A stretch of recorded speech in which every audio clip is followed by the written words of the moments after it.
Баршаларыңызға ассалаумағалейкум. Қазақта тарта жесең тайғалар, қоя жесең қойғалар деген сөз бар. Алайда миллиардтап қаржы бөлінетін спорт саласын тартып та талап та жеп жатқан олигарх шенеуніктер Назарбаев дәуірінен Тоқаев дәуіріне дейін жетті. Париж Олимпиадасындағы сәтсіздіктен кейін спорт саласын тиімсіз менеджерлерден тазалау қажеттігі жиі айтыла бастады. Президенттің өзі бастап, оны министр қостап, федерация басшыларын ауыстыру қажет деген байламға келді. Өйткені мемлекеттен миллиардтар алатын осынау спорттық ұйымдар нәтиже көрсетпеу былай тұрсын, жұмсаған ақшасына есепте бермейді. Ал бұл ұйымдардың әрбірін елге белгілі олигархтар және ірі шенеуніктер басқаратыны баршаға мәлім. Әзірге тазалау жұмысы баяу болса да жүріп жатыр. Десе де Болат Өтемұратов басқаратын теннис федерациясы, Даниял Ахметовтың қол астындағы жеңіл атлетика федерациясы, экс-премьер Асқар Маминнің хоккей федерациясы секілді өздерінің меншіктеп алған салаларының ірі акулаларына қазіргі жап-жаңа жас спорт министрі Ербол Мырзабосынов мырзаның шама-шарқы жете ме деген үлкен сұрақ бар. Бұл туралы біз алдыңғы шығарылымдарда да айтқан болатынбыз. Бүгінгі шығарылымда да дәл осы шенеуніктер жайында сөз етпекпіз. Ендеше видеоны соңына дейін көріңіз. Жақында волейбол федерациясын үздіксіз 26 жыл басқарған Нұрсұлтан Назарбаевтың ең сенімді серіктерінің бірі болған Нұртай Әбіқаев орнын босатып берді. 78 жасқа қараған ақсақалдың орнын 1978 жылы дүниеге келген қазіргі қаржы министрі Мәди Тәкиев басты. Шыны керек, Тәкиевтің бұрын соңды спортқа қызығушылығын байқамағанбыз.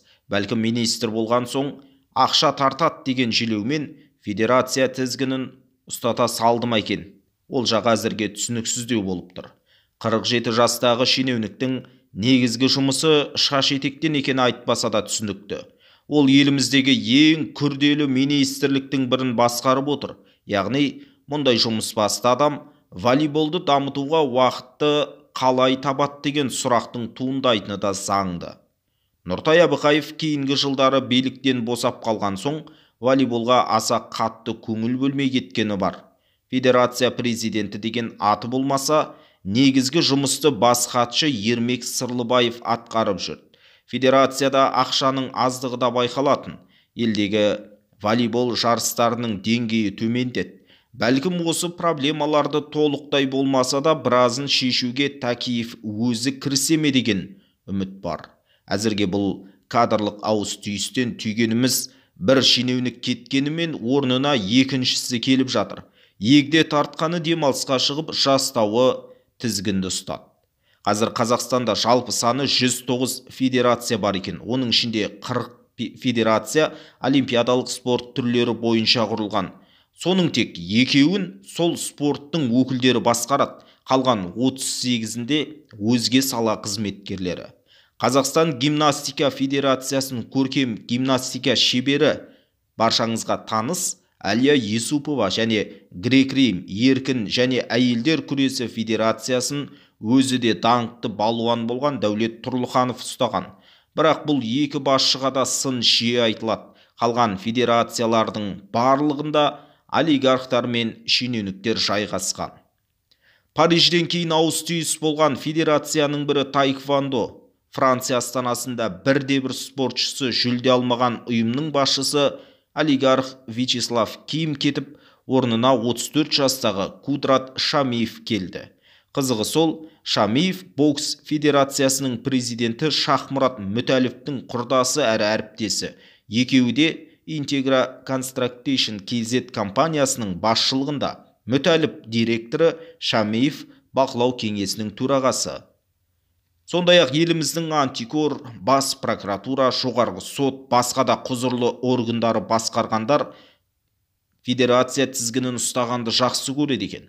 Бір кездері бас прокурор болып тұрғанда Қайрат Қожамжаров дзюдо федерациясының президенті болды. Ұзақ жылдар бас прокурор, қаржы полициясы, әділет министрі болған Рашид Түсіпбековтің бизнесмен ұлы Жанат Түсіпбеков қазір ауыр атлетика федерациясының басшысы. Антикордың экс-төрағасы Алик Шпекбаев та дүниежүзілік қазақ күресі федерациясының президенті қызметін атқарған. Экс-қорғаныс министрі Нұрлан Ермекбаев та 2018 жылдан бері бүкіл қазақстандық қоян-қолтық ұрыс қауымдастығының төрағасы. Ал қазіргі еліміздің бас прокуроры Берік Асылов спорттық ату федерациясының президенті. Биыл Парижде бұл спорт түрінен бір қола медаль бұйырды. Александра Ле мен Ислам Сәтбаевтың қоласы.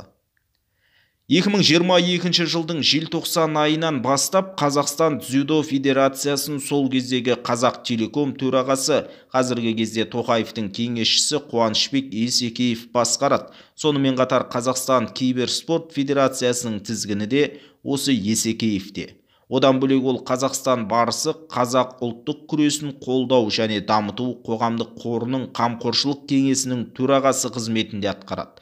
Айтпақшы, президенттің кеңесшісі Есекеев жас кезінде өзі де дзюдомен айналысқан көрінеді.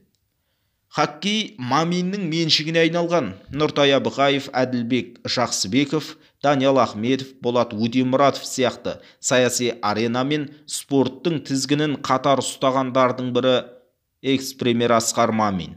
Ол ұзақ жылдардан бері Қазақстан шайбалы хоккей федерациясының президенті, Барыс хоккей клубы қамқоршылар кеңесінің төрағасы, сонымен қатар ұлттық олимпиада комитетінің вице-президенті. Барыс клубына жылда миллиардтаған қаржы бөлінеді, бірақ клуб бірде-бір рет құрлықтық хоккей лигасында жүлдеге іліккен емес. Соңғы 2 маусымда тіпті 2 соңғы орында жайғасқан. Осы жылдар ішінде тек шетелдік легионерлер мен ресейлік ойыншыларды асыраудан алдына жан салған емес. Ал олардың жалақысы қарапайым қазақтың түсіне де кірмейді. Әрбір 4 жыл сайын федерация президентінің сайлауы өтіп тұрады, бірақ Асқар Мамин орнын босатқан емес. Болат Өтемұратов теннис федерациясында 17 жылдан бері отыр. Елдегі ең ауқатты байлардың бірі саналатын Болат мырза Қазақстан теннис федерациясын 2007 жылдан бері басқарып отыр. Болат Жәмитұлы елдегі теннис спортының дамуына біраз қаржысын салғаны жасырын емес. Қазақстанның бірнеше аймағында корттар бой көтерді. Ресейден топырлаған легионерлерді алдыртты. Дэвис кубогында ерлер құрамасы біраз жыл жақсы өнер көрсетті, бірақ биылғы Париж олимпиадасында сол легионерлердің әрекетінен кейін Өтемұратовқа да көп сын айтылды.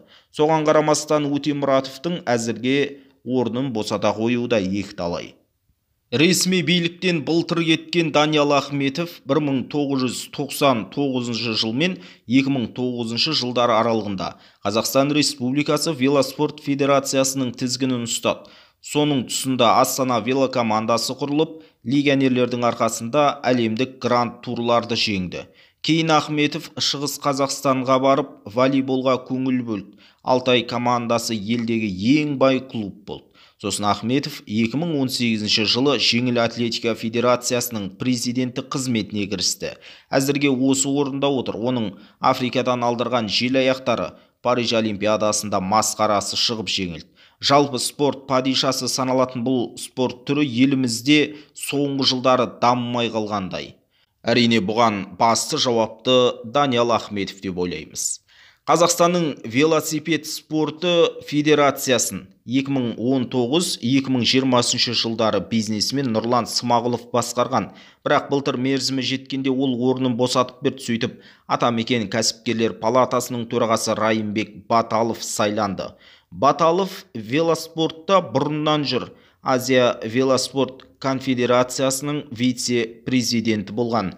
Баталов деген фамилияның өзі сіздерге жақсы таныс деп ойлаймыз.